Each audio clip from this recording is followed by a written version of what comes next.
Rabbil Alamin. Wabihi nasta'in ala umuri dunya wad din. Segala puji bagi Allah Jalla Jalaluh, Rabbul Alamin. Dia yang menciptakan jagat raya ini. Dia yang menguasai alam semesta ini. Dialah yang mengatur turunnya hujan. Yang mengatur tumbuhnya biji-bijian. Tidak ada satupun daun yang jatuh melainkan dengan izinnya. Tidak ada satupun debu yang terbang melainkan dengan restu Allah Azza wa Jalla. Dialah yang mencipta, dialah yang mengurusi, dialah yang menghidupkan, dialah yang mematikan, dialah yang membuat syariat, dan hanya kepadanya kita meminta pertolongan dalam menghadapi urusan dunia kita, apalagi urusan agama kita.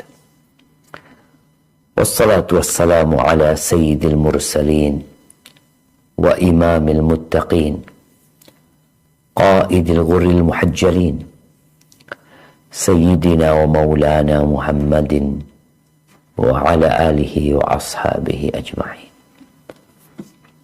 Semoga salawat dan salam senantiasa tercurahkan untuk hamba kekasih Allah, untuk penghulunya para nabi, untuk imamnya orang-orang yang bertakwa, baginda Nabi kita Muhammad alaihi salatu wassalam, untuk keluarga beliau, untuk istri-istri beliau, untuk putra-putri beliau, dan untuk seluruh sahabat Nabi. Semoga Allah meridai kita bersama mereka. Amma ba'd. Jamaah rahimakumullah. Kembali kita berjumpa. Tapi sepertinya ini perjumpaan terakhir kita di bulan Ramadan. Hari ini tanggal 18 Ramadan. Malam ini malam 19. Tak terasa jemaah, kita akan meninggalkan bulan Ramadan. Kita akan masuk ke putaran terakhir, 10 malam terakhir bulan Ramadan. Yang di 10 malam terakhir ini tersimpan satu karunia ilahi yang sangat agung, yang akal sulit untuk dapat mencernanya. Apa itu? Lailatul Qadar. Allah Azza wa Jalla mengatakan, inna anzalnahu fi lailatul qadar. Wa ma adraka ma lailatul qadar. Lailatul qadri khairun min alfi syahr.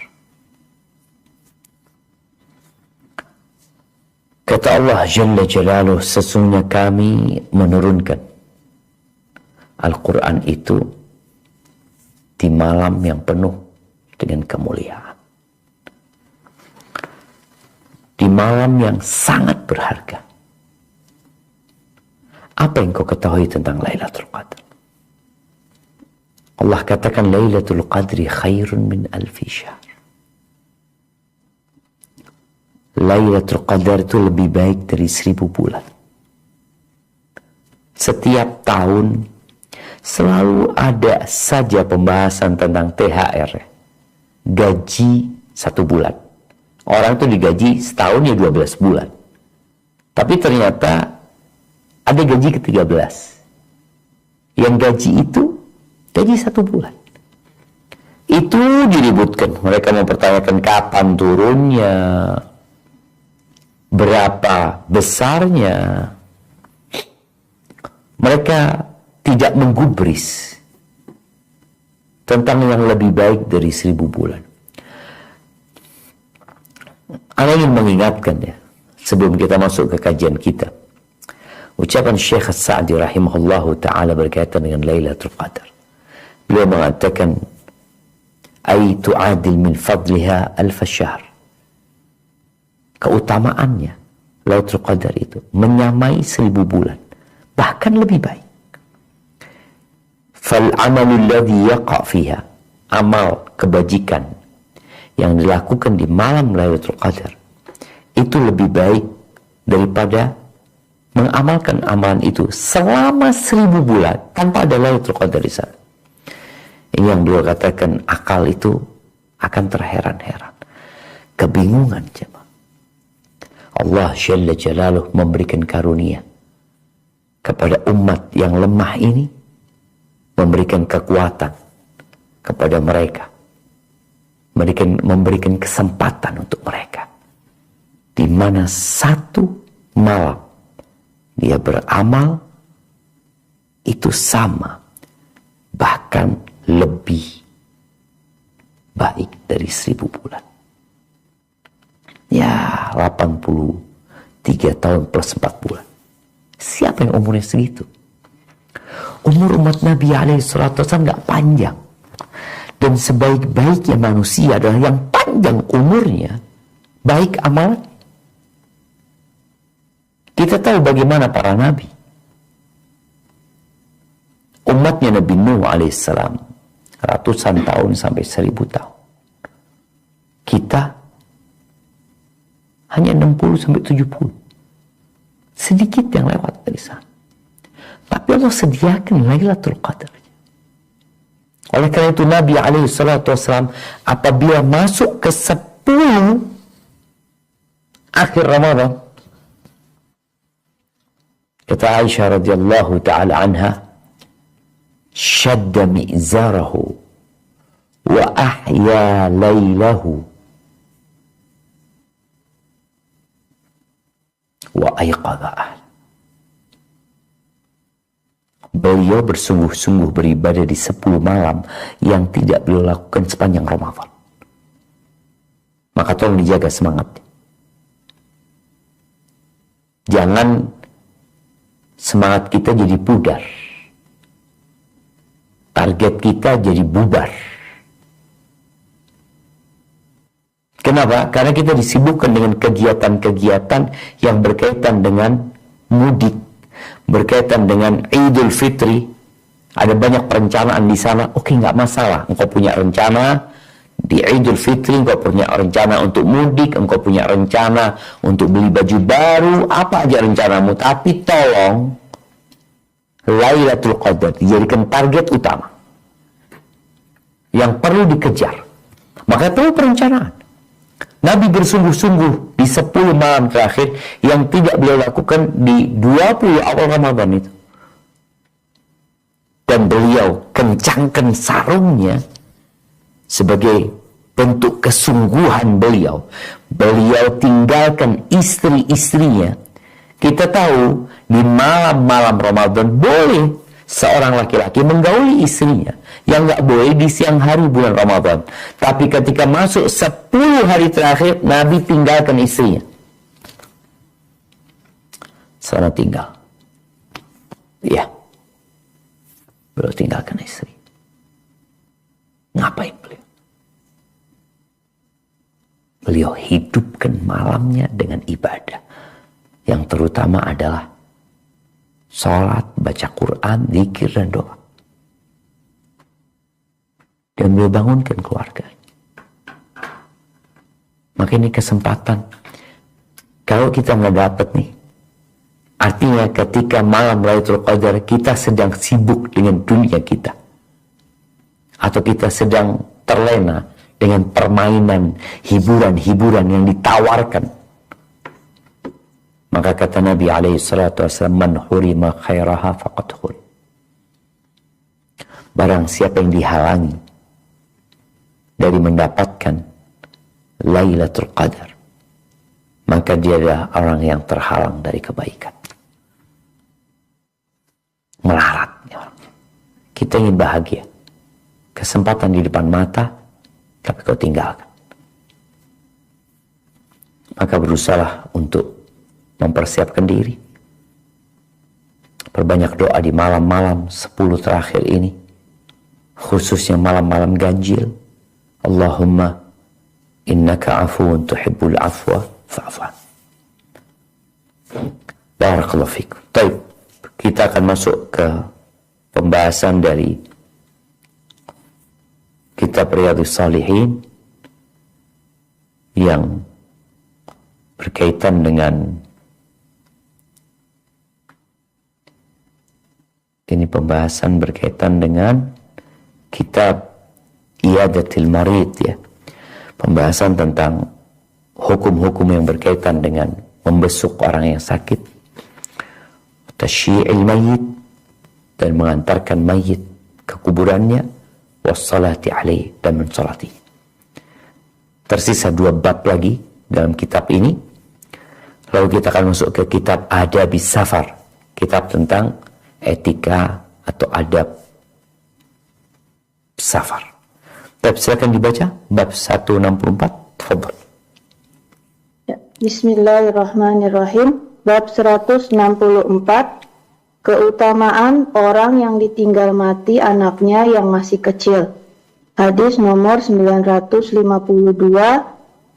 An Anasin radhiyallahu anhu qala Rasulullah sallallahu alaihi wasallam, ma min muslimin yamutu lahu thalathatun lam yablughul hinsa illa adkhalahu Allahul jannata bifadli rahmatihi iyyahum. Muttafaqun alaih. Dari Anas radhiyallahu anhu, dia pernah menuturkan Rasulullah Shallallahu alaihi wasallam bersabda, Muslim mana saja yang kematian 3 anak yang belum balik, pasti Allah memasukkannya ke surga berkat keutamaan kasih sayangnya kepada mereka. Hadis muttafaqun alaih. Barakallahu fiik. Nah, ahibati fillah, kita tahu bagaimana kedudukan anak, sehingga ketika seorang menikah, dia akan ditanya setelah pernikahannya yang mungkin berlangsung beberapa lama, akan ditanya pertanyaan, sudah isi, sudah hamil. Ketika terjadi pertemuan dengan kerabat, apa gini mudik nih, akan ditanya anaknya berapa, gitu ya. Karena memang anak itu zinatul hayatid dunia, perhiasan kehidupan dunia. Anak itu belahan jiwa orang tuanya. Nah, potongan hati.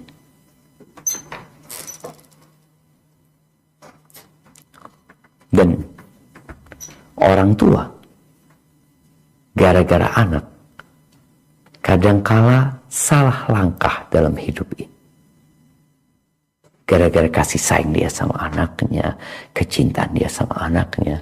Sampai Nabi SAW mengatakan, al-waladu majbanatun, mabkhalatun, majhalatun, mahzan. Anak itu sumber pengecut, sifat pengecut buat orang tua. Gara-gara anak, orang tua nggak mau berjuang, kesian sama anaknya. Anaknya masih kecil-kecil. Gara-gara anak, orang tua bertindak bodoh. Gara-gara anak, orang tua jadi pelit, jadi bakhil, dengan dalih hemat persiapan untuk masa depan anak-anaknya, dan anak menjadi sumber kesedihan buat orang tua.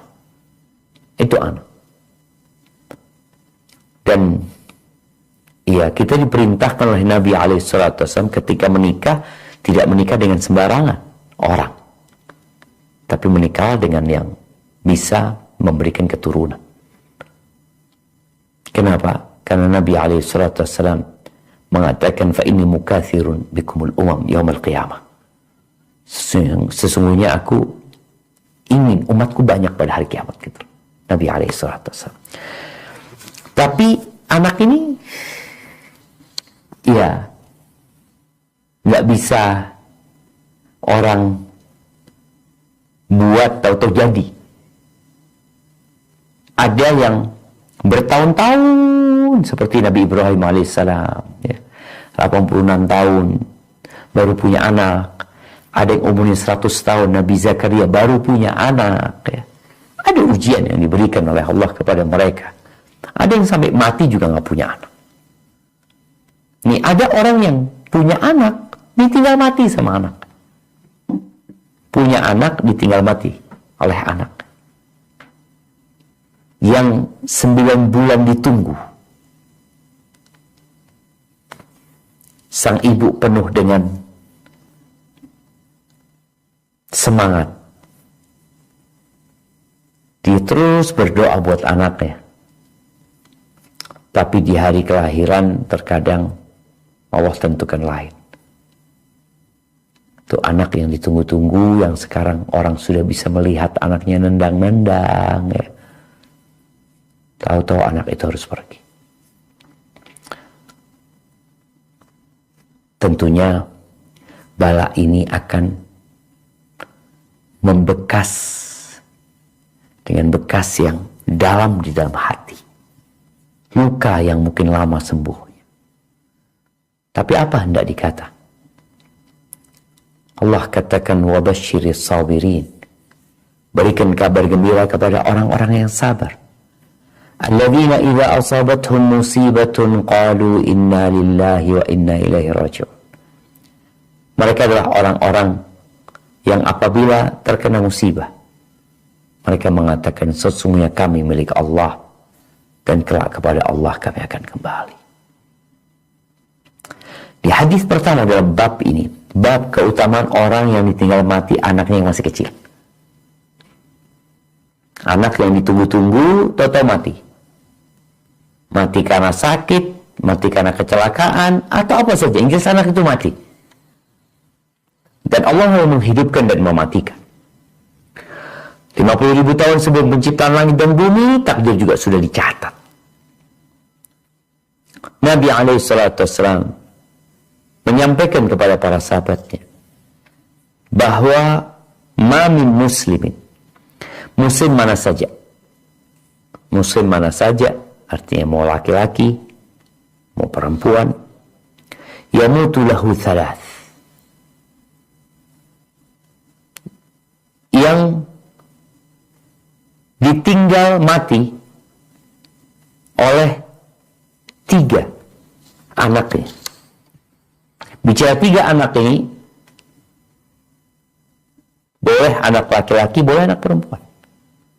3-3-nya perempuan, 3-3-nya laki-laki, atau 2 laki-laki, 1 perempuan, 3 di hadis ini. Di masa lalu, subhanallah, matinya anak itu sering. Banyak di desa itu orang punya anak 7, sisanya cuma 2. Ya. Tapi dengan kemajuan teknologi, di mana ada banyak ya hal yang bisa dilakukan agar anak itu sehat, tumbuh besar, walaupun kita tahu ya urusan mati ini ada urusan sama sehat. Di saat teknologi yang begitu canggih, ternyata banyak orang nggak mau punya anak. Ya kadang-kadang ada fitrah yang sudah berubah. Nih, muslim mana saja, ditinggal mati 3 anak, 3. Dan Nabi SAW ditinggal mati 3 anaknya ketika mereka masih kecil-kecil. Abdullah, Al-Qasim, sama Ibrahim. 3. Artinya Nabi dapat fadilah ini. Subhanallah alaihi salatu wassalam. Ya. Lam yablughul hins. Mereka belum baligh. Al-hins ini maknanya dosa. Jadi anak itu belum dicatat dosanya. Karena kita tahu hadis Nabi SAW, rufi al-qalam an thalath, karena malaikat itu diangkat, tidak mencatat dosa 3 orang. Salah satunya adalah anak kecil sampai dia balik, sampai dia jadi mukallaf. Itu tidak dicatat dosanya. Terus bagaimana dengan sholatnya? Bagaimana anak kecil itu udah mulai baca Al-Quran? Ya dia akan mendapatkan pahala dari kebaikan-kebaikan yang dia lakukan, tapi untuk dosa tidak dicatat. Apa yang Allah akan berikan kepada orang ini? Illa adkhalahu Allahul jannah bifadli rahmatihi iyahum. Melainkan Allah akan memasukkan mereka ke surga berkat keutamaan kasih sayang Allah kepada anak-anak mereka. Anak 3 tuh, orang tuanya kasih syafaat seakan-akan dengan dimasukkan ke dalam surga Allah Azza wa Jalla. Tapi tolong sabar. Kenapa? Kalau orang tua ditinggal mati 3 anaknya, dia nggak sabar, dia marah-marah, nggak dapet tuh fadilah. Kok bisa Ustaz? Rasul sallallahu alaihi wasallam mengatakan, "Idza ahabballahu qauman ibtalahum." Apabila Allah cinta kepada suatu kaum, Allah akan berikan bala kepada mereka. Faman radiya falahu ridha. Barang siapa yang ridha menerima ketentuan Allah, Allah akan ridha sama mereka. Tapi barang siapa yang marah, murka, nggak nerima, marah-marah sama Allah Azza wa Jalla, maka Allah akan marah sama dia. Ketahuilah bahwa kesedihanmu tidak akan membuat anak itu jadi hidup kembali. Tidak ada yang perlu disalahkan. Katakan inna lillahi wa inna ilaihi raji'un. Marahmu tidak akan membuat anak itu jadi hidup kembali. Engkau sudah kehilangan anak, kehilangan juga fadilah ini. Barakallahu fikum. Nah, hadis yang kedua, tafadhal. Bismillahirrahmanirrahim.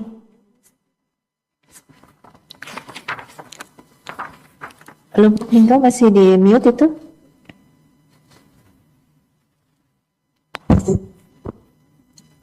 Bismillahirrahmanirrahim.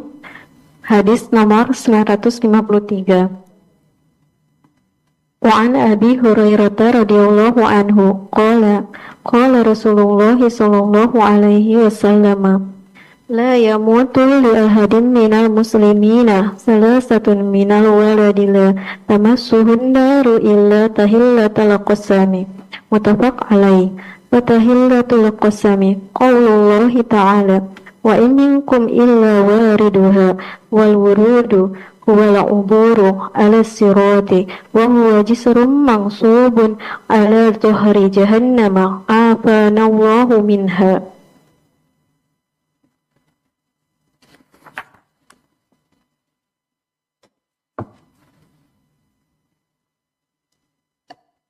Termute lagi sepertinya Bapak Lingkau. Dari Abu Hurairah radhiyallahu anhu, ia menuturkan, Rasulullah Shallallahu alaihi wasallam bersabda, salah seorang kaum muslimin yang meninggal 3 orang anaknya tidak akan disentuh oleh api neraka kecuali sebatas pemenuhan sumpah. Tidak akan disentuh oleh api neraka kecuali sebatas pemenuhan sumpah saja. Tahillatul qasam, muttafaq alaih. Dan yang dimaksud tahillatul qasam yaitu firman Allah, dan tidak ada seorang pun daripadamu melainkan mendatangi neraka itu. Maksudnya adalah melewati jembatan Sirat, yaitu jembatan yang terbentang di atas neraka Jahannam. Semoga Allah menyelamatkan kita darinya. Barakallahu fikum. Nah, mahibati fillah, kalau di hadis yang sebelumnya mereka akan dimasukkan surga Allah karena kasih sayang Allah kepada mereka, kepada para orang tua yang sedih ditinggal mati oleh anaknya. Kalau di hadis yang selanjutnya ini, Rasul Shallallahu Alaihi Wasallam memberikan penjelasan bahwa mereka tidak akan disentuh oleh api neraka kecuali sebatas pemenuhan sumpah saja. Allah itu bersumpah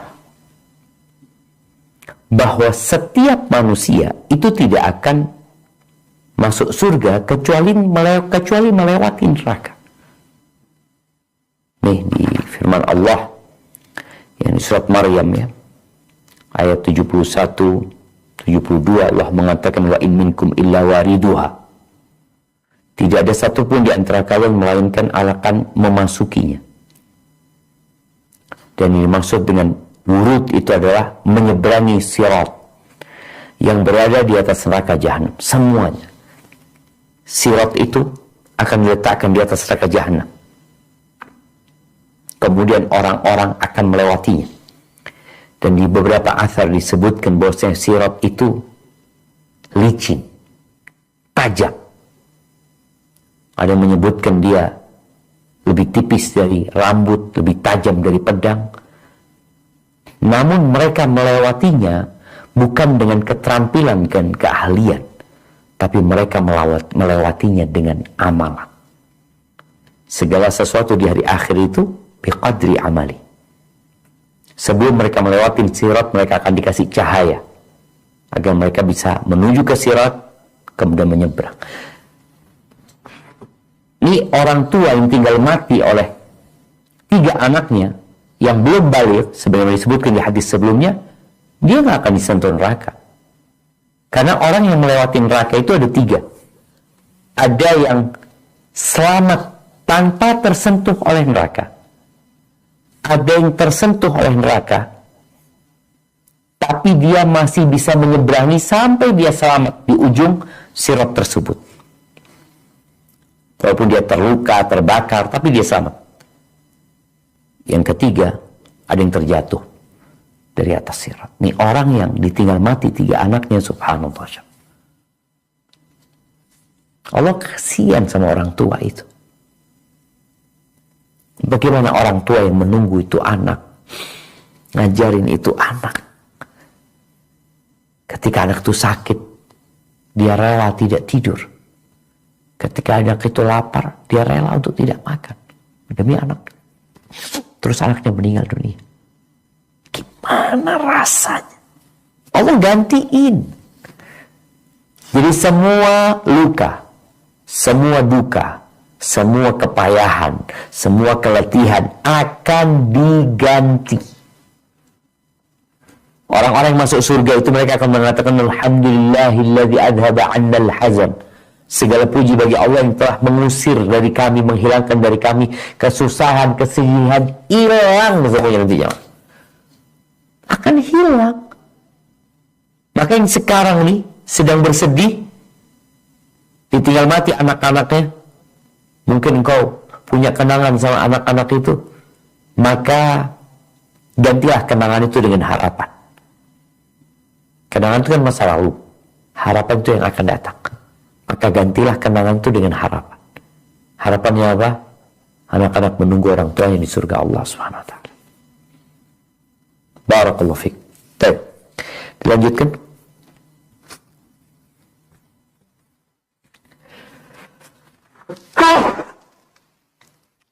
Alhamdulillah. Yahdikumullah assalamualaikum. Bismillahirrahmanirrahim. Hadis nomor 954. Wa an Abi Sa'idin al-Khudri radhiyallahu anhu qala ja'at imra'atun ila Rasulillah sallallahu alaihi wasallam faqalat ya Rasulullah dhahaba ar-rijalu bihadithik faj'al lana min nafsika yawman na'tika fihi ta'allamna مما علمك الله قال اجتمعنا يوم كذا وكذا فاجتمعنا فأتاهن النبي صلى الله عليه وسلم فعلمهن مما علمه الله ثم قال ما منكن من امرأة تقدم 3 من الولد إلا كانوا لها حجابا من النار فقالت امرأة واثنين فقال رسول الله صلى الله عليه وسلم واثنين متفق عليه. Dari Abu Sa'id Al-Khudri radhiyallahu anhu, ia berkata, seorang wanita datang kepada Rasulullah Shallallahu alaihi wasallam lalu berkata, "Wahai Rasulullah, kaum laki-laki telah banyak mengambil hadismu. Luangkanlah untuk kami suatu hari yang akan kami datangi dan engkau mengajarkan kepada kami apa yang telah Allah ajarkan kepadamu." Beliau bersabda, "Berkumpullah pada hari ini dan itu." Maka para wanita pun berkumpul. Lalu Nabi Shallallahu alaihi wasallam datang mengajarkan mereka apa yang Allah telah ajarkan kepadanya. Kemudian beliau bersabda, "Tidak ada seorang wanita pun di antara kalian yang ditinggal mati 3 anaknya, kecuali mereka akan menjadi hijab atau penghalang baginya dari api neraka." Seorang wanita berkata, "Bagaimana dengan 2 anak?" Beliau menjawab, 2 anak juga. Muttafaq alaih. Barakallahu fikum. Ahibati fillah. Ini hadis menunjukkan akan adanya kajian khusus buat emak-emak. Kajian khusus buat emak-emak. Artinya nggak ada bapak-bapaknya, nggak ada. Bagaimana seorang wanita yang datang menjumpai Nabi SAW, ya. Ada yang berpendapat bahwa wanita ini boleh jadi adalah Asma binti Yazid bin Sakan. Dia datang mengatakan kepada Nabi SAW, "Dhahab ar-rijal bihadithika." Tuh, para laki-laki telah banyak mengambil hadismu. Atau di riwayat lain katakan, kita kalah sama laki-laki. Karena mereka bisa kumpul sama engkau, mendekat dengan engkau, kita nggak bisa. Terus, ini perempuan tahu dengan fadilah menuntut ilmu. Dia tahu dengan keutamaan belajar ilmu agama. Maka mereka meminta kepada Nabi SAW untuk dikhususkan. Dikhususkan apa? Ya, dikhususkan waktu dan tempat untuk menuntut ilmu. Maka Nabi SAW mengatakan, "Ijtami'na fi yawm kada wa kada." Berkumpullah di hari, di waktu yang sudah ditetapkan. Di riwayat lainnya dikatakan, riwayat Imam Bukhari juga, "Fi makani kada wa kada." Tempatnya juga sudah ditentukan. Di mana mereka kumpul, jam berapa mereka kumpul. Maka tentunya mereka akan mengabarkan, atau perempuan ini, Asma ini akan mengabarkan kepada kawan-kawannya kapan dan di mana mereka ngaji khusus bersama Nabi SAW. Akhirnya mereka kumpul. Datanglah Nabi SAW dan Nabi memberikan pelajaran kepada mereka, memberikan ilmu kepada mereka.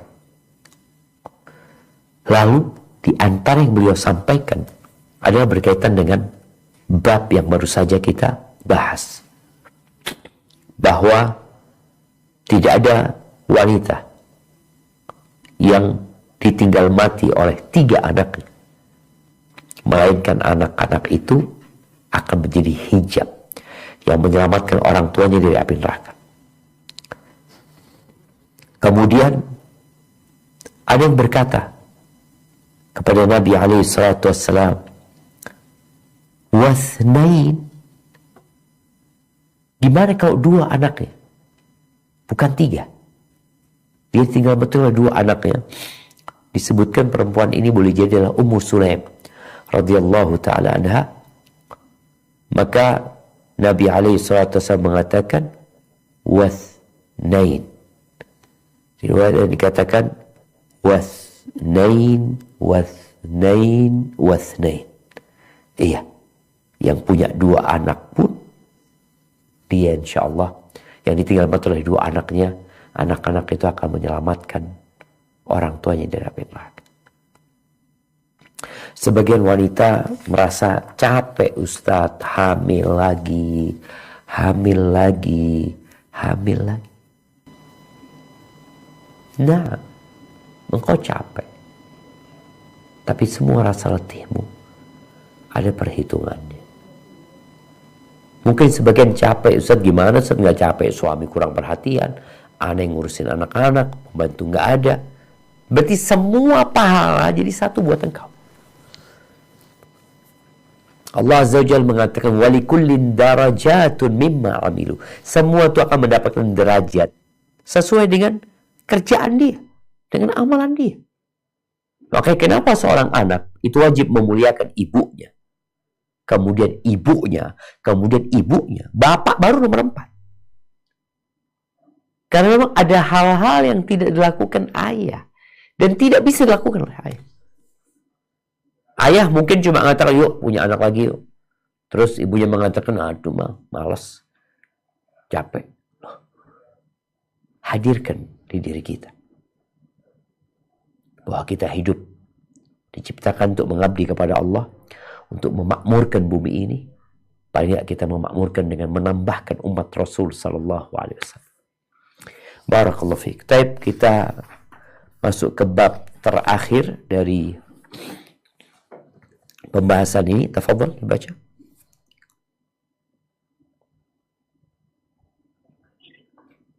Bismillah, menangis dan takut ketika melewati kuburan dan tempat-tempat dibinasakannya orang-orang zalim, serta memperlihatkan kefakiran kepada Allah dan waspada agar tidak melalaikan hal itu.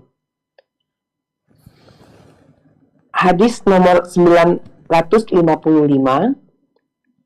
An Ibni Umar radhiyallahu anhuma anna Rasulullah sallallahu alaihi wasallam qala li ashabihi ya'ni lamma wasalul hijrah diyara Thamud la tadkhulu ala haula'il mu'adzabina illa an takunu bakina fa illam takunu bakina fala tadkhulu alaihim la yusibukum ma asabahum muttafaq alaih. Wa fi riwayatin qala lamma marra Rasulullah sallallahu alaihi wasallam bil hijri qala la tadkhulu masakinal ladzina zalamu anfusahum ay yusibakum ma asabahum illa an takunu bakina. Thumma fatta'a Rasulullah sallallahu alaihi ثم فتع ثم قطع قنع نعم ثم قنع رسول الله صلى الله عليه وسلم رأسه وأسرع السير حتى أجاز الوادي.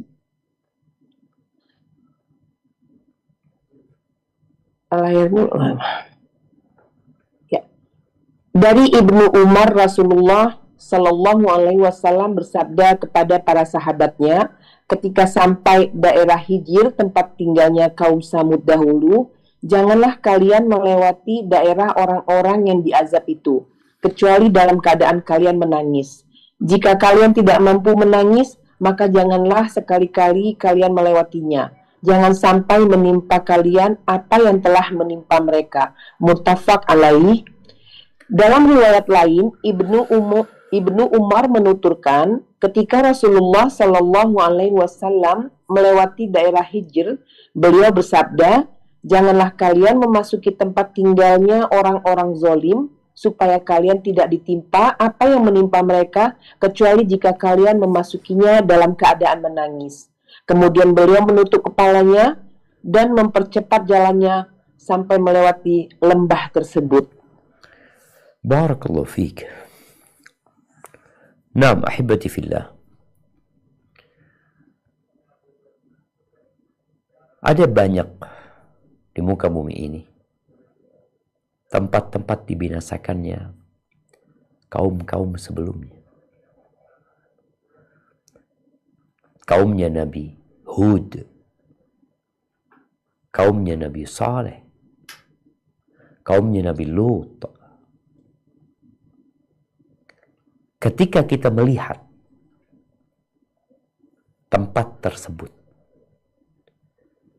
dan kita melewatinya, maka kita nggak boleh memasuki tempat itu kecuali dalam kondisi kita mengambil pelajaran, meneteskan air mata, menangis, menumbuhkan di dalam hati kebesaran Allah dan kelemahan dirinya. Ini kejadian Nabi SAW pada tahun ke-9 Hijriah. Ketika perang Tabuk. Nabi SAW tidak sedang menuju ke tempat ini. Yang beliau tuju adalah Tabuk. Tapi memang jalannya ini dilewatin ketika beliau menuju ke Tabuk. Di beberapa riwayat disebutkan bahwa para sahabat itu masuk ke sana, ya. Mereka minum dari air sana, mereka bikin adonan roti sebelum Nabi mengetahui hal itu. Kemudian ketika Nabi mengetahui alaihissalam, Nabi menyuruh para sahabat untuk membuang air yang mereka ambil dari tempat itu. Dan menyuruh adonan roti itu diberikan kepada hewan-hewan yang mereka bawa. Kecuali yang ngambil air dari sumur tempatnya onta Nabi Saleh alaihissalam. Dan Nabi memberikan pelajaran. La tadkhulu, jangan masuk kalian. Imma masuk ke rumah-rumah mereka, atau masuk ke perkampungan mereka, tempat mereka diazab di sana. Kecuali kalian menangis. Bukan untuk berwisata ke tempat itu. Bukan untuk selfiean di sana. Wallahu a'lam bishawab. Sekarang pemerintah Arab Saudi membuat tempat wisata di Al-Ula. Kemarin beberapa menyampaikan bahwa tempat wisata itu bukan di tempat diazabnya kaumnya Nabi Saleh. Kalau memang itu benar, berarti nggak ada masalah. Karena memang ya boleh jadi di sebuah kota ada tempat kumpulnya, ada rumah-rumah tempat diazabnya, ada tempat lain yang berjauhan dari tempat diazabnya mereka. Kalau ke tempat diazabnya mereka, maka sudah jelas Nabi melarang hal itu. Kecuali engkau nangis. Kecuali engkau ambil pelajaran, engkau berusaha untuk menumbuhkan dalam dirimu bahwasanya Allah Maha Kuasa untuk mengazabmu sebagaimana mengazab mereka. Nabi SAW, beliau tutup kepalanya, beliau kencangkan jalannya agar melewati lembah tersebut. Barakallahu fiik. Itu mungkin dapat kita kaji kesempatan kali ini. Mungkin kita masuk ke sesi tanya jawab. Nah, persilahkan. Barakallahu fiik. Barakallahu Ustaz. Alhamdulillah lazim bin imati tatimu salihat. Hayakallah Ustaz. Jazakallah khair. Barakallahu fikum. Ustaz telah memberikan nasihat fawaid tausiah wasilah ilmu dan penjelasan dari kitab Syarah Riyadus Shalihin karya Imam Nawawi rahimahullah pada hari ini. Dan sebelum masuk ke sesi kedua, yaitu sesi tanya jawab, kami seperti biasa sebelumnya ingin mengucapkan terima kasih kepada channel-channel dari media sunnah yang terus serta menyiarkan relay kajian pada hari ini. Selain ada Gerumba Muslimah, kita ada Sapa Muslim, Gerumba Muslimah juga, dan Al-Firqatul Najiyah TV, dan terakhir Hijrah TV. Kami ucapkan jazakumullah khair wa barakallahu fikum. Dan insyaallah mungkin kita akan masuk ke sesi tanya jawab dalam 25 menit ke depan ya Ustadz, insyaallah, karena kajian kita akan berlangsung 70 menit saja. Dan mungkin ini pertanyaan pertama dari salah satu jamaah Gerumba Muskat. Ustadz, ada pertanyaan, Ustadz, kalau yang tidak mempunyai anak kandung, bagaimana mendapat doa anak yang saleh, tertutup celah mendapatkan doa anak yang saleh ya Ustadz? Dan apakah doa anak yang kita asuh ketika dia berdoa Allahumma firli wali walidayya, apakah ini ibu asuhnya mendapatkan keutamaan doa anak saleh atau hanya kepada ibu yang melahirkannya Ustadz? Demikian pertanyaannya, semoga dapat dipahami Ustadz. Barakallahu fiik. Lillahi mulku samawati wal ard, yakhluqu ma yasha. Kata Allah, milik Allah kerajaan langit dan bumi. Allah menciptakan apa yang Allah kehendaki. Yahabu liman yasha'u inathan wa yahabu liman yasha'u dhukur. Au yuzawwijuhum dhukranan wa inatha wa yaj'alu man yasha'u aqima innahu alimun qadir. Sebagian orang Allah kasih anak-anak perempuan semuanya. Sebagiannya anaknya semua laki. Sebagiannya berpasang-pasangan anaknya. Dan sebagian Allah jadikan mandul. Allah Maha mengetahui dan Maha kuasa. Bagaimana ketika kita termasuk yang tidak dikaruniai anak? Di antara orang-orang yang tidak dikaruniai anak itu adalah Aisyah radhiyallahu ta'ala anha, istri tercinta Nabi alaihi salatu wassalam. Putrinya sahabat yang paling dicintai Nabi alaihi salatu wassalam. Hafsah, putrinya Umar, istri Nabi alaihi salatu wassalam. Zainab bintu Jahsh, Juwairiyah. Banyak sekali di antara orang-orang yang mulia yang Allah nggak kasih anak. Sebagaimana kita tahu di muka bumi ini, ada orang-orang yang Allah nggak kasih kekayaan, sehingga dia nggak wajib haji dan dia tidak pernah haji dalam hidupnya. Dia tidak pernah umroh. Allah menjadikan kehidupan ini ujian. Dan semua sesuai dengan yang sudah Allah tetapkan. Dan kembali kepada pertanyaan, bagaimana dengan orang yang tidak punya anak? Bagaimana dia mendapatkan fadilah 3 tadi? Orang kalau mati, itu putus amalannya kecuali 3. Shadaqah jariyah, ilmu yang bermanfaat, anak soleh yang mendoakan kedua orang tua. Dia nggak punya anak, berarti ada kesempatan dia dengan banyak shadaqah jariyah, wakaf. Ada kesempatan dengan menjadi orang yang berilmu dan mengajarkan ilmunya. Taib, anak kepingin lewat anak, engkau nggak punya anak.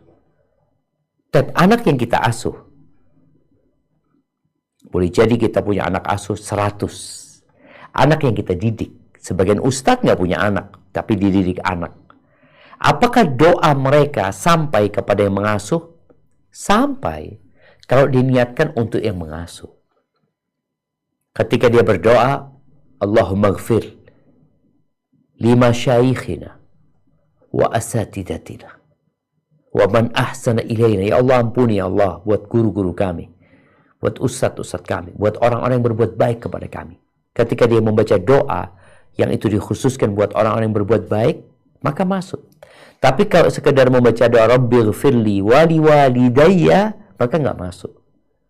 Karena 2 orang tua adalah orang tua yang melahirkan, ayah dan bundanya. Maka doanya aja yang tinggal anak-anak yang kita asuh itu diajari bagaimana dia mendoakan kita. Soalnya kalau dia mengatakan Rabbighfirli wali walidayya, maka untuk kedua orang tua yang melahirkan.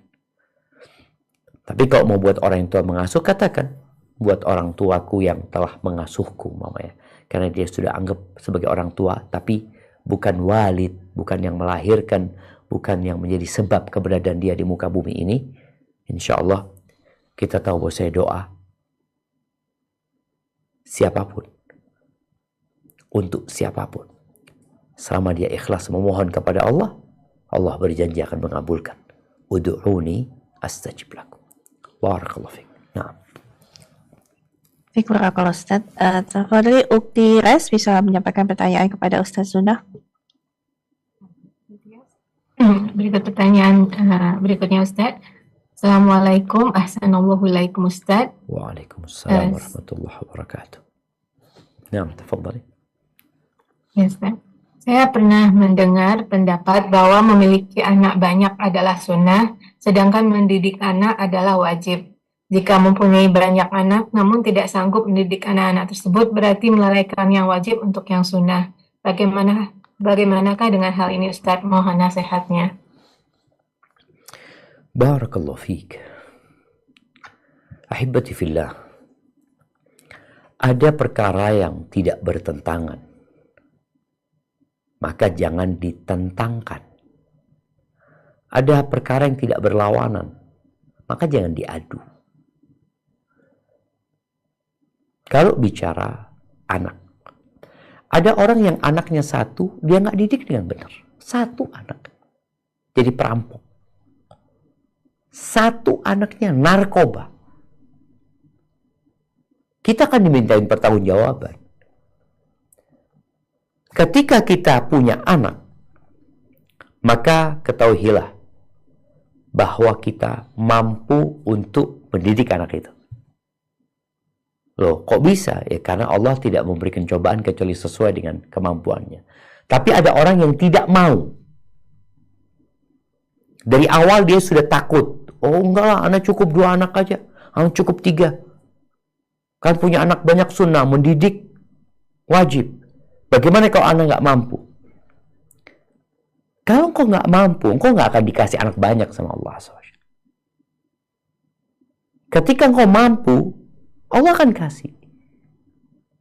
Tapi yang jadi masalah, ada orang tua yang nggak mau mendidik anaknya. Dia sudah takut, sudah khawatir sejak awal. Padahal ilmu dia punya, kemampuan dia punya, kita boleh membuat jarak antara kelahiran anak itu. Karena anak nggak punya pembantu, anak insya Allah setelah anak ini sudah bisa jalan, udah lepas dari jusu, insya Allah anak akan punya anak lagi. Jadi ketika seorang mengatakan nggak mampu, kadang-kadang bukan nggak mampu, nggak mau dia. Repot, ruwet.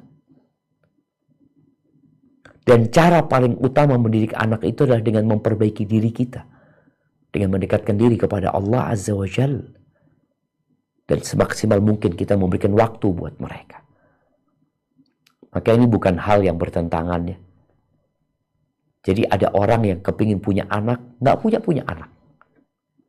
Kepingin. Ada orang dikasih kesempatan punya anak, dia nggak mau. Enggak lah, repot, ruwet. Cukuplah 2 yang penting jadi benar. Oke, cukup 2 kalau benar. Gimana kalau 10 benar? Gimana kalau 7 benar?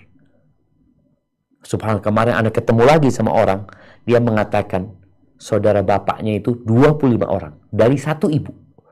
Dari satu ibu. Setiap selesai nifas, hamil lagi. Dan alhamdulillah itu anak-anak jadi orang semuanya. Nggak ada yang jadi macan mereka. Jadi orang semua. Tapi memang orang dulu tuh apa ya? Tawakalnya ya, jiwa juangnya, dan dia katakan juga gak punya pembantu, Ustaz. Gak punya pembantu. Itu 25 orang tanpa pembantu. Sekarang 2 anak, 3 pembantu. Berarti masalahnya kualitas manusianya yang perlu diperbaiki. Hadza wallahu a'lam bissawab. Nah. Ustaz, Tafadhol Ukti Evi bisa menyampaikan pertanyaan kepada Ustaz? Jazakallahu khair Uti Tias. Assalamualaikum warahmatullahi wabarakatuh Ustaz. Waalaikumsalam warahmatullahi wabarakatuh. Ini ada titipan pertanyaan dari jemaah Jum. Bolehkah seorang itu berdoa jika memang hidupnya akan membawa kebaikan dunia wal akhirat, maka berikanlah umur yang panjang dan barokah. Tapi jika hidupnya akan membawa keburukan, maka wafatkanlah dalam keadaan iman Islam, dalam keadaan husnul khotimah. Jazakumullah khairan Ustaz. Masya Allah, barakallahu fiik. Naam ahibati fillah. Itu doa dibaca sama Nabi SAW. Kita tuh nggak tahu apakah bertambahnya umur kita itu baik buat kita atau tidak. Kita nggak tahu. Kita juga nggak tahu apakah matinya kita itu baik buat kita. Maka Nabi SAW mengajarkan sebuah doa. Allahumma bi'ilmika al-ghaib wa qudratika 'ala al-khalqi ahyini ma 'alimta al-hayata khairun li wa tawaffani ma 'alimta al-wafata khairun li atau idza 'alimta al-wafata khairun li. Doanya mengatakan, ya Allah, dengan ilmumu yang luas, yang mencakup semua hal yang gaib, dan kemampuanmu untuk menciptakan, hidupkan aku kalau kehidupan itu baik buat aku, dan matikan aku kalau kematian itu baik buat aku. Karena terus terang, ketika orang minta panjang umur, belum tentu baik buat dia. Maka kalau minta panjang umur, dalam ketaatan kepada Allah Azza wa Jalla. Kalau tidak, lebih baik mati. Karena seburuk-buruknya manusia adalah yang panjang umurnya, buruk amalan. Dan di antara doa yang diajarkan Nabi alaihi salatu wassalam, ya, beliau mengatakan, Allahumma aslih li dini alladhi huwa ismatu amri, wa aslih li dunyaya allati fiha ma'ashi, wa aslih li akhirati allati ilaiha ma'adi, waj'alil hayata ziyadatan li fi kulli khair, waj'alil mauta rahatan li min kulli syarr. Ya Allah, aku minta kebaikan dalam agamaku. Perbaiki agamaku yang merupakan pedoman hidupku. Dan perbaiki, atau aku minta kebaikan di duniaku, yang di situ penghidupanku. Dan aku minta kebaikan di akhiratku, tempat aku kembali. Dan jadikan kehidupan itu sebagai penambah kebaikan buat aku. Dan jadikan kematian sebagai tempat istirahat dari segala keburukan.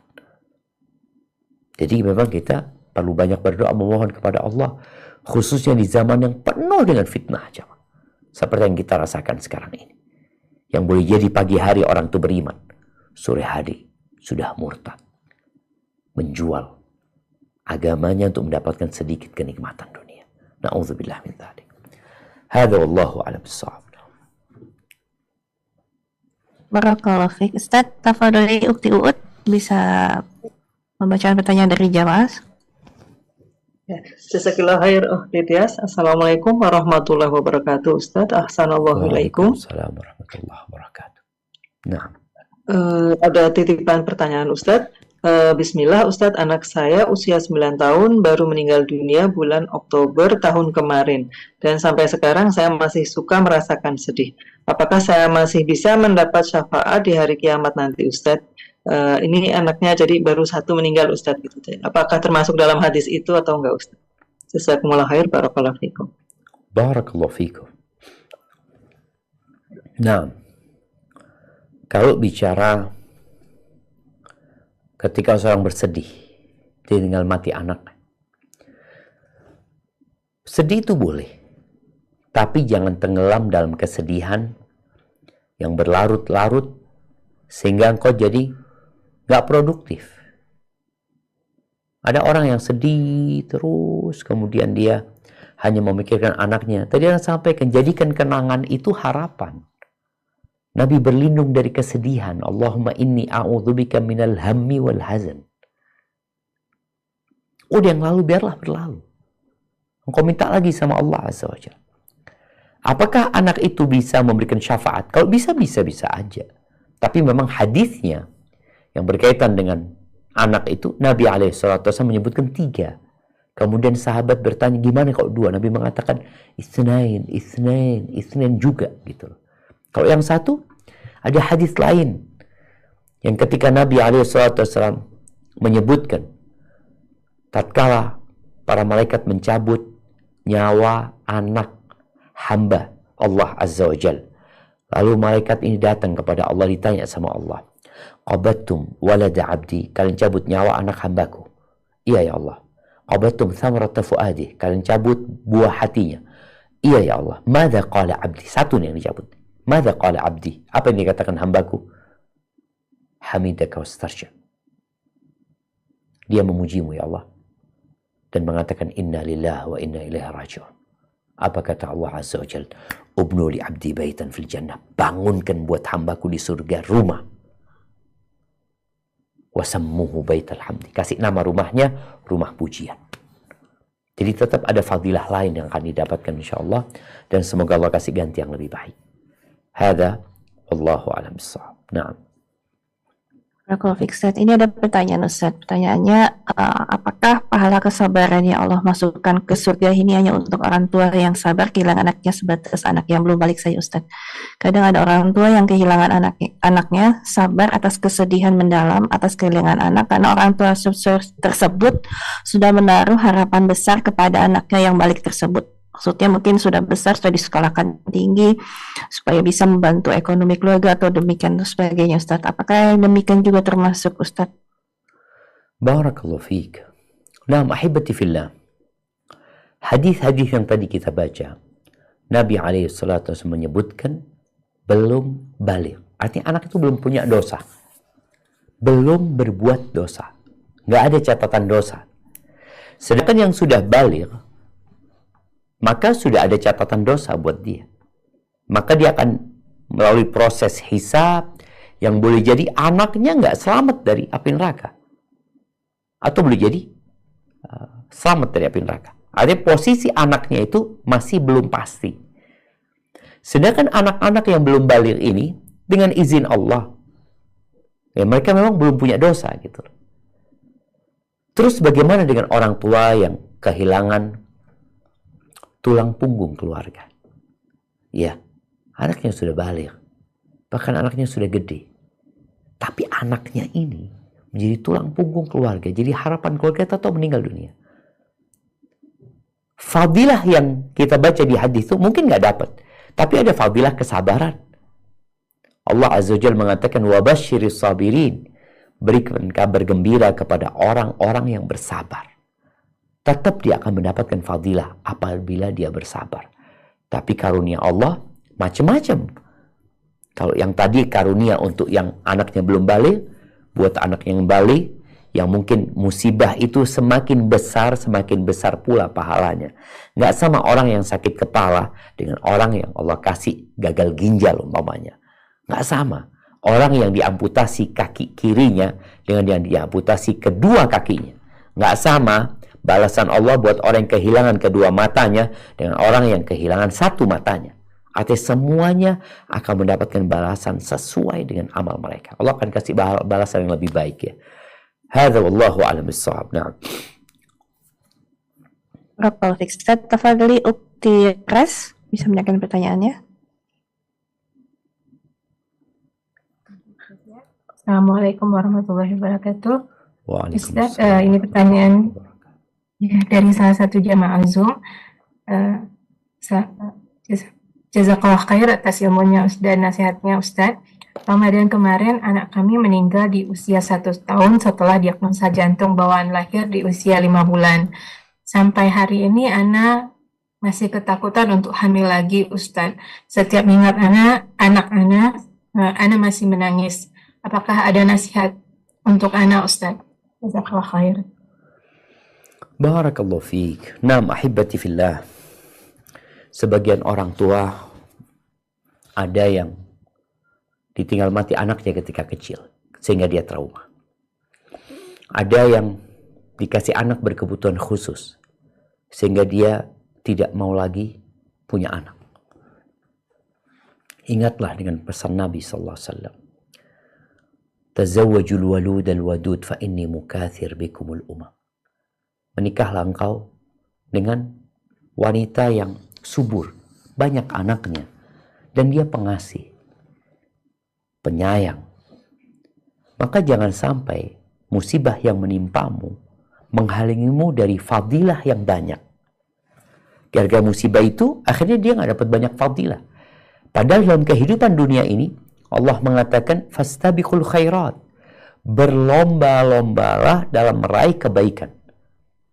Allah mengatakan, wa fi dzalika falyatanafasil mutanafisun. Hendaklah untuk surga itu orang berlomba-lomba gitu loh. Kita tuh dalam urusan dunia berlomba-lomba untuk mendapatkan yang lebih baik, untuk mendapatkan yang lebih banyak, untuk mendapatkan yang lebih lebih mewah. Tapi kadang-kadang dalam urusan ini akhirat kita enggaklah, cukuplah, sudahlah. Maka hendaklah kau memperbanyak doa, memohon kepada Allah Azza wa Jalla. Memohon apa? Meminta keimanan.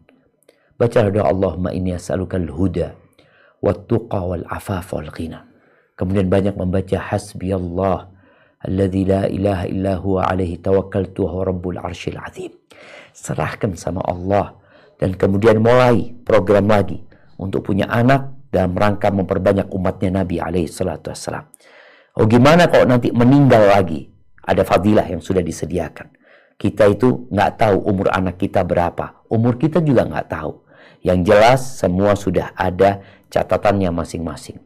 50.000 tahun sebelum penciptaan langit dan bumi. Semua sudah dicatat.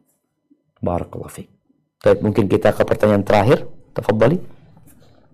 Pertanyaan terakhir, Ustaz. Tafadhali Ukti Evi bisa membaca pertanyaan dari jamaah Zoom. Jazakillah khair, Uti Tias. Assalamualaikum warahmatullahi wabarakatuh, Ustadz. Ini ada dua pertanyaan maju, Ustadz. Bismillah, izin bertanya, Ustadz. Ana ada titipan pertanyaan, memiliki teman anaknya meninggal di usia balik, namun anak tersebut kadarullah berkebutuhan khusus. Apakah sama statusnya dengan anak yang belum balik hikmahnya? Dan pertanyaan kedua, Ustadz. Kemudian ada seorang anak sudah berpacaran dan sudah berbuat perzinahan. Hukum syariat untuk yang belum menikah adalah dicambuk dan diasingkan selama 1 tahun. Namun bagaimana hukuman di zaman sekarang ini karena tidak memungkinkan untuk dicambuk? Apakah cukup hanya bertobat dan bagaimana dengan orang tuanya? Barakallahu fiik Ustaz, jazakumullah khairan barakallahu fiik. Wa fikum wa barak. Iya, untuk pertanyaan yang pertama tadi. Orang itu Ya, Ustaz. tidak akan dicatat amalannya dalam 3 kondisi. Belum balik, akalnya tidak ada bersama dia. Yang ketiga, tidur. Jadi kalau dikatakan anak itu sudah besar, mungkin sudah balik, tapi akalnya nggak ada bersama dia. Jadi ada anak-anak yang berkebutuhan khusus yang nggak paham dengan omongan orang. Maka semoga dia masuk yang belum dicatat amalannya. Karena memang akalnya nggak ada bersama dia, walaupun dia sudah dewasa, seperti orang gila umpamanya umur 40 tahun nih, kalau secara umur dia sudah balik, tapi ketika akalnya nggak ada bersama dia, berarti catatan malaikat diangkat ya, tidak ada dosa yang dia catat. Adapun pertanyaan yang kedua tadi, ketika seorang berbuat dosa, berbuat zina, baik dalam kondisi dia sudah menikah atau belum menikah, di tempat yang negara tidak menegakkan hukum jinayat, yang hukum hudud ya, yang sudah ditetapkan dalam agama Allah ini, apa yang harus dia lakukan? Di saat negara pemerintahan menegakkan hukum hudud, itu orang nggak harus datang ke pemerintah mengakui dosanya, enggak. Ketika dia bertobat dengan taubatan nasuha, Allah maha menerima tobat. Maka cukup buat siapapun yang berbuat dosa zina, tidak perlu diceritakan kepada siapa-siapa, dia bertobat antara dia sama Allah Azza wa Jal, dan Allah Azza wa Jal mengatakan illa man taba wa amana wa amila amalan salihan. Ini cerita orang yang berbuat syirik, orang yang membunuh, orang yang berzina. Allah akan lipat gandakan azab buat mereka, kecuali illa man tab, orang yang bertobat dan dia beriman kepada Allah. Wa amina wa illa man taba wa amana wa amila amalan salih, dan dia beramal soleh, maka Allah akan ganti dosa-dosa dia dengan kebaikan. Maka hendaklah yang bertanya tadi sampaikan kepadanya untuk memperbanyak amal soleh dan taubat dengan taubatan nasuha. Semoga Allah hapuskan dosa-dosanya. Itu yang dapat Anda sampaikan jamaah. Barakallahu fiik. Semoga kita bisa memanfaatkan waktu yang ada untuk meraih pahala sebanyak-banyaknya. Dan semoga Allah memberikan taufik agar kita dapat meraih Lailatul Qadar. Subhanakallahumma bihamdika asyhadu an la ilaha illa anta astaghfiruka wa atubu ilaik. Ana mohon undur diri. Wassalamualaikum warahmatullahi wabarakatuh.